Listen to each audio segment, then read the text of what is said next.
गेल्या वर्षभरापासून राज्यात मराठा आरक्षणासाठी मनोज जरांगे पाटील यांच्या नेतृत्वाखाली आंदोलन सुरू आहे। या काळात सरकार आणि जरांगे पाटील यांच्यामध्ये अनेक वेळा चर्चा झाल्या आहेत। जर तुम्ही आमच्या चॅनलला नवीन असाल तर प्लीज चॅनलला सबस्क्राइब करा आणि व्हिडिओ लाईक करा। मराठा समाज एकीकडे ओबीसीतून आरक्षण मागत आहे, तर दुसरीकडे ओबीसींचा याला विरोध आहे। अशात राज्यातील सामाजिक वातावरण मोठ्या प्रमाणात बिघडल्यानंतर जरांगे पाटील यांनी राज्यभर शांतता रॅली काढत हे वातावरण सुधारावे यासाठी प्रयत्न सुरू केले आहेत। याच निमित्ताने जरांगे यांची शांतता रॅली आज सांगलीमध्ये होते।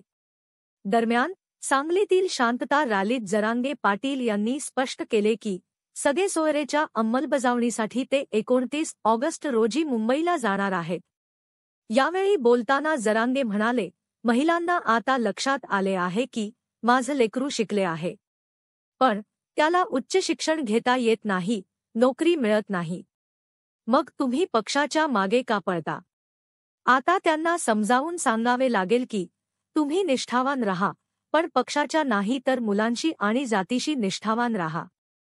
आतापर्यंत आपण पक्षांवरती निष्ठा ठेवली, कधी कोणत्या पक्षाचा रागराग नाही केला, कधी कोणत्या नेत्याला वाईट बोललो नाही।